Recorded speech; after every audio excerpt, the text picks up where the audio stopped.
go get them again. Welcome back to the Robe Zoe channel. I'm your host, Mark, and on the docket today we have an unboxing first impression video on the brand of Prada. And this is one of their earlier releases in the feminine aisle. This one called L'Eau Ambrée, based on the note of amber, which was the start of Prada. You know, I was right in the thick of things when Prada first introduced themselves in the fragrance game, and it feels like eons ago. It's making me feel old. I got grays on the beard for a reason. Yeah, I was in the middle of the YouTube fragrance game.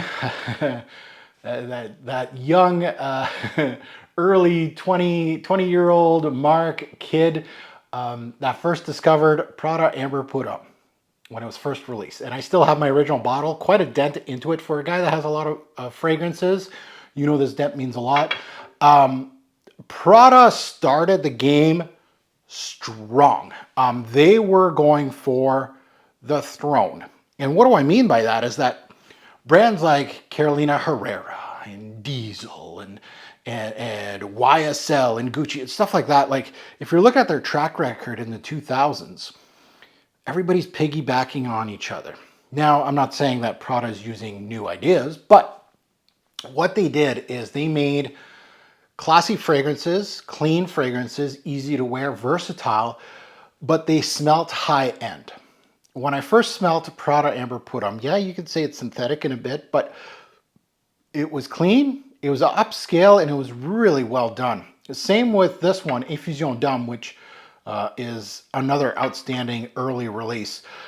Prada did things, they were going against the Chanels, the Dior's, and of course the Hermes as far as quality goes. Now, they don't have the track record, they don't have the history, they don't have anything. They're just brand spanking new back in 2009. They had this great nose, Daniela André, if you know, you know. An excellent underrated nose, personally. Daniela does excellent fragrances. Now, this one right here was in the feminine aisle, of course. This one is discontinued like the Ambers, which sadly was a really good line. Like in the men's aisle, where's my Pradas? Yeah, they're emphasizing on the Prada Luna Rosa line. And it just goes to show you, and that could be a video on its own, how much the fragrance industry is garbage. And I say that nicely because, well, I'm not saying that nicely because guess what? This was a star in its own right. I don't care about this. This is a newer release. I'm comparing these. The start of the men's line from Prada. This and Infusion d'Homme. Both of these top tier designer releases for the price they're asking. This could go against any Chanel, Dior, Hermes as far as quality goes, as far as build goes. They were excellent. And then they decided to go in Prada Luna Rosa, which gets more sales. The kids, the teeny boppers, the ones that have no taste, unfortunately. And that's what they're building their lineup. Unfortunately, they don't really know what they're doing at Prada, really. They did Prada L'Homme, which was excellent as well. Got rid of that. So they're like, we want to be high end, we want to be exclusive, we want to be, you know, amazing, and we want to go against the throne. And then we're just going to be like everybody else and do Prada Luna Rosa, which smells like Sauvage, smells like this. I only own one for good reason from the Prada Luna Rosa. Like I own, you know, this and the L'Homme line like crazy. I own them all. Infusion, love this series.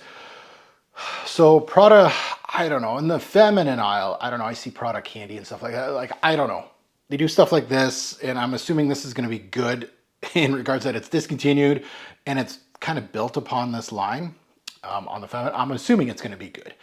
I could be wrong. Now, I cheated. Oh, no, I didn't cheat. I don't cheat. Now, this was almost not a fragrance review because this thing's leaking like crazy. And I received several of these from Fragflex. This is a Fragflex return. And obviously there's an atomizer issue with this line, this bottle particularly, because holy crap, I got, and again, I'm not gonna, you know, I like Prada as a brand, and you know, I poo-pooed Royal Crown because of their bottles, and I'm not gonna hide it, I'm not gonna sugarcoat it, I'm not gonna, oh, I'm only gonna do positive fragrance reviews, I'm only gonna say positive things about it. No, I got a Fragflex haul, I got several of these bottles, all their atomizers are trash. This is the best of the best, it's leaking like crazy, that's why the cap's off. Obviously, I've smelt it. It was all over my hands when I was bringing it in. So it was either A, I'm just going to decant it, get rid of it. It stinks. Not that it stinks. It actually smells pretty good. I'll get to that. So it's not really a first impression. Sorry. But we weren't going to get the video. But I said, you know what? I'll be a trooper. And it's a pretty good scent that I want to make a video on it because there's probably not too many videos on this and it's discontinued, hard to find. So anybody that's looking at YouTube, these are the videos that a fragrance reviewer should be doing. Everybody and their mother can smell the new Sauvage. They're all in store. Just go smell it. Who cares about what a fragrance reviewer says? Honestly, go smell it yourself. You like it, you don't like it. And they can't really go into, none of these fragrance reviewers that are reviewing this thing are not saying anything good. Like they're not really, they're saying, oh, I get compliments. Oh, it lasts 10 hours. It blah, blah, blah. It has no substance. Go check it out. Like they're not technical fragrance reviewers. They're not that. So let's get back to this. If you haven't subscribed yet, and this little rant sounds interesting to you, and a lot of people don't like it, but you know what? It's my channel. I'll give you the backstory of the brand because this brand actually started from the ground up when I was on YouTube. I'm the only one that can say that, actually. I'm the only one left from that generation.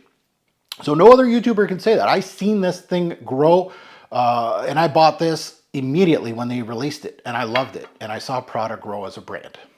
It might not be a good direction that I wanted them to go to, but they've done some good and bad stuff. So if that sounds good, hit subscribe, hit the like button. I really appreciate that you're taking the time to just, it just helps me in the algorithm, apparently.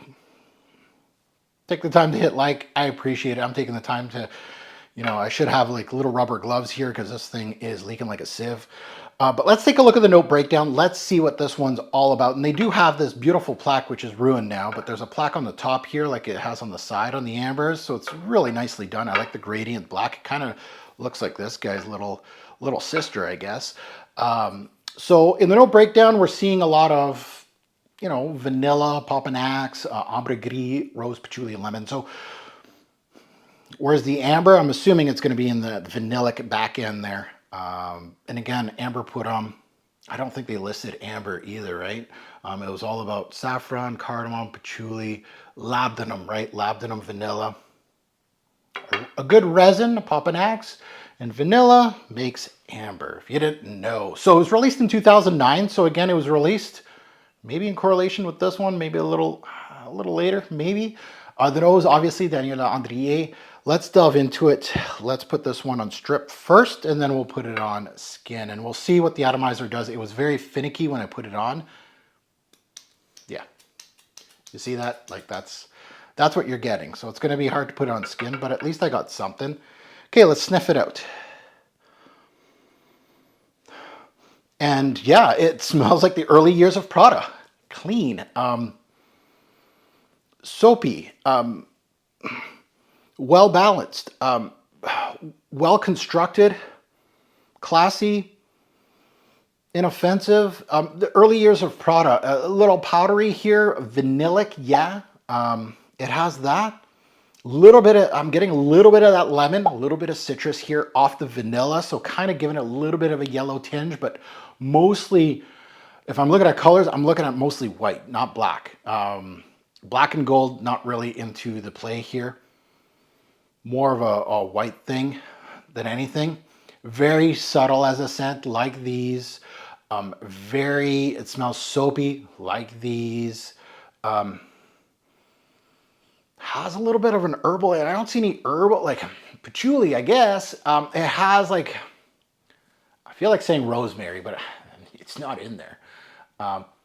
Powdery, a little bit of a woody back end, which again, I guess patchouli would be that culprit.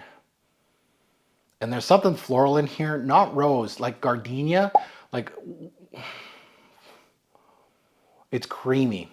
Rose can be, but I feel like there's maybe a white floral, jasmine, gardenia, something in that matter that's not listed. It has a clean Prada feel. Now let's try to put this on skin. And again, I apologize. It was either no video or this video. I'll wear this. This is unisex because it's in this, you know, maybe not as, it's just a clean scent. And this atomizer, this is going to be fun decanting. I am destroying this bottle. I'm taking the pliers to it. Oh, she's done. Beautiful bottle though, unfortunately, but Got to do what you got to do. Oh, yeah, it's got, you know, I was looking for the resinous feel out of this thing and kind of like Prada Amber put on. It's got a little bit of that woody aspect too. So, but it has that typical Prada clean feel. High class, yeah. This is not going to be a shouter. It's not, you know, if you're looking for something that is big, bold, amber, you know, like a big syrupy amber that is going to, you know, like a Grand Soir or a Francis K amber, no. This is a soft, pillowy, the attitude on this fragrance, I could tell is in the back, like there's a storm brewing in the back end of it, but it's very polished up top, if that makes sense. It has that typical clean Prada feel, high class, not shouting, really good as a scent. The patchouli is mild as well, but don't think Ambrée molasses. Don't think that. This isn't it. It's a light little thing. Yeah, just a trademark clean Prada. It's just well done. Very light resin. The opopanax in here is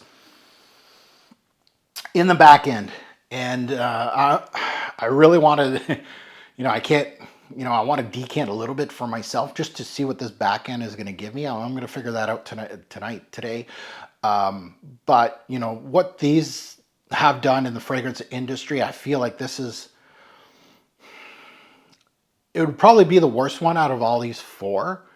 But that's not a bad, like it's not trailing far behind. I just prefer these because I've had the experience with these for 10 plus years. I love these fragrances.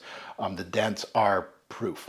They are some of the best in the game. I would put these two, which are, I think personally, the two best fragrances that Prada L'Homme has a good line. But I would say, you know, the first two fragrances in a men's line, one of the best 1-2 punches in that criteria, in that genre, in their clean section. You can't get any better than that. Like really, for the price they were asking, and this one's just as trademark clean Prada, maybe not as, and they're simplistic, but there's some complexity behind these, and this is kind of like that. The Popanax is kind of like the storm brewing in the background, so that light resin is there. That vanillic backbone is trying to get through. I think there is, I don't think they list it. And with the amber, I remember seeing or getting notes that weren't listed on the plaque. And this one has, let's see if it's different than the Fragrantica here, and this is all wet already. Mandarin. Okay, so there is Mandarin listed here. Okay, which is not in the thing. Rose de Mai, oui. Cedra, okay. Gardenia. Haha, I knew it. I should have looked at the plaque. Opopanax, yeah, and Feuille de Patchouli. Patchouli. Okay, so there's no vanilla listed as per, there's no Ambre Gris listed. Rose, yeah. But Gardenia. That's what I got. Haha.